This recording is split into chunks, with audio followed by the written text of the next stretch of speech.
ভিডিওতে আমরা সপ্তম শ্রেণী দ্বিতীয় পর্যায়ক্রমিক মূল্যায়নের সংস্কৃতের 7 নম্বর স্কুলের প্রশ্নের উত্তরগুলো আলোচনা করব। একের আয়তে আছে যে কোনো দুটি পদের লিঙ্গ এবং বচন নিরূপণ করো। প্রথমে আছে মুনয়, তারপরে মাতা, কপি আর অটবি। তাহলে মুনয় লিখবে পুংলিঙ্গ আর বহু বচন, মাতা স্ত্রীলিঙ্গ এক বচন, কপি হলো পুংলিঙ্গ এক বচন আর অটবি স্ত্রীলিঙ্গ এক বচন। দুইতে আছে সংস্কৃত প্রতিশব্দ লিখতে বলেছে কপি, ভার্যা, নক্তম আর জান্তি। কপি মানে বানর, ভার্যা স্ত্রী, নক্তম রাত্রি, জান্তি হচ্ছে যাচ্ছে, এটা স্ত্রী।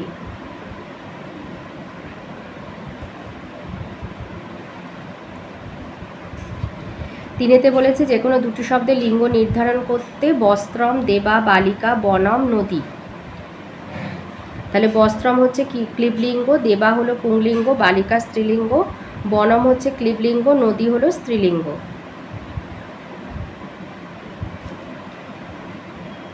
চারেতে দিয়েছে দুটি শব্দের অর্থ নিরূপণ, পাদুকা, অধুনা, পুরা আর পুত্র। পাদুকা মানে হচ্ছে জুতো, অধুনা মানে এখন, পুরা মানে প্রাচীনকালে, পুত্র মানে কোথায়।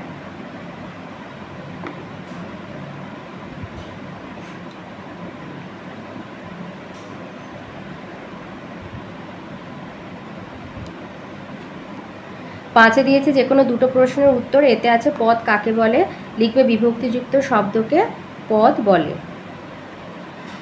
বিতে আছে একটি ক্লিবলিঙ্গ বিশেষণ পদের উদাহরণ দাও, লিখবে পদম। ক্লিবলিঙ্গ বিশেষণ পদের উদাহরণ।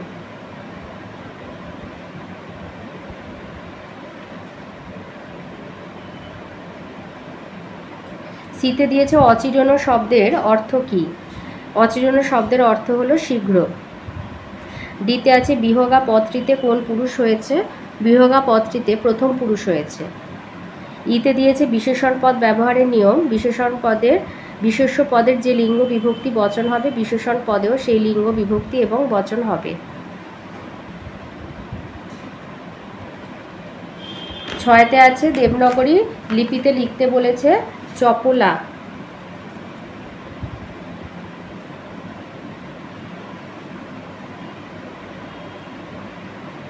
তারপরে আছে সুন্দরম।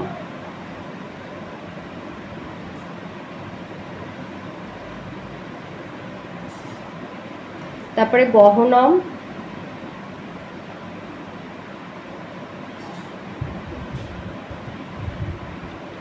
ধবল।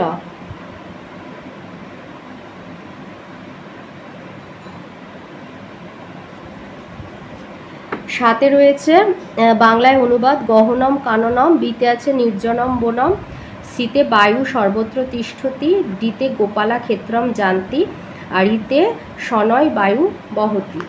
তাহলে গহনম কাননম মানে গভীর অরণ্য, বিতে নির্জনম বনম মানে নির্জন বন, সিতে বায়ু সর্বত্র তিষ্ঠতি মানে বায়ু সর্বত্র থাকে, ডিতে গোপালা ক্ষেত্রম জানতি মানে গোপালকরা আর কি মাঠে যাচ্ছে, আর ইতে শনয় বায়ু বহতি ধীরে বায়ু বইছে। শনয় মানে তাহলে ধীরে, বহতি মানে বইছে। আটে দিয়েছে সন্ধি বিচ্ছেদ করতে মুনেস্ত বনে মানে মুনির আর কি তপবনে, সতিষ্ঠতি আর সুখ মা পতিতম। তাহলে মুনেস তপবনে হচ্ছে মুনি যুক্ত, মুনিতে বিসর্গ দেবে যুক্ত তপবনে, সতিষ্ঠতি সবিসর্গ যুক্ত তিষ্ঠতি, সুখ মা পতিতম সুখম যুক্ত আপতিতম। দুয়ের দাগে আসি। দুয়ের আয়তে দিয়েছে এক শব্দ কখন বহুবচনে ব্যবহৃত হয়, কেহ কেহ অর্থে এক শব্দ বহুবচনে ব্যবহৃত হয়। 2 নম্বরে বলেছে অজহলিঙ্গ বিশেষণের উদাহরণ, অজহলিঙ্গ বিশেষণের উদাহরণ দাও।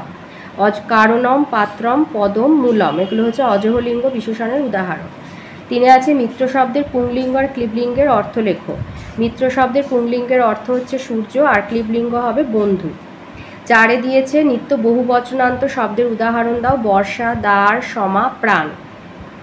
5 দিয়েছে দ্বারা, মিত্র, কলত্রম 3টি শব্দের লিঙ্গ নিরূপণ করতে বলেছে। দ্বারা হলে পুংলিঙ্গ, মিত্র পুংলিঙ্গ বা ক্লিবলিঙ্গ, একটু আগে আমরা 3 এর দাগে করেছি, আর কলত্রম হবে ক্লিবলিঙ্গ। ছয় দিয়েছে লিঙ্গান্তর করতে বলেছে, তো আচার্য আচার্যা হবে, তনয় তনয়া, শিব শিবানী। সাতে দিয়েছে গম ধাতুর সঙ্গে লং অন, অগচ্ছন হবে। আটে ফলযুক্ত যশ, ফলানি। নয় লতাযুক্ত আম, লতা নাম। দশে ভূ ধাতু লট মস, ভবাম। আর 11তে দৃশ ধাতু লৃট স্যাতি, দ্রখ্যাতি। 12তে দিয়েছে, আমি সপ্তম শ্রেণীতে পড়ি, সংস্কৃতে অনুবাদ করতে দিয়েছে, লিখবে অহম সপ্তম শ্রেণাং পঠামি। আর 13তে দিয়েছে স্বপ্রত্যহং বিদ্যালয়ং গচ্ছতি, বাংলায় অনুবাদ, সে প্রতিদিন বিদ্যালয়ে যায়। তো এই ছিল আজকের আমাদের সপ্তম শ্রেণী দ্বিতীয় পর্যায়ক্রমিক মূল্যায়নের সংস্কৃতের 7 নম্বর স্কুলের প্রশ্নের উত্তরগুলো।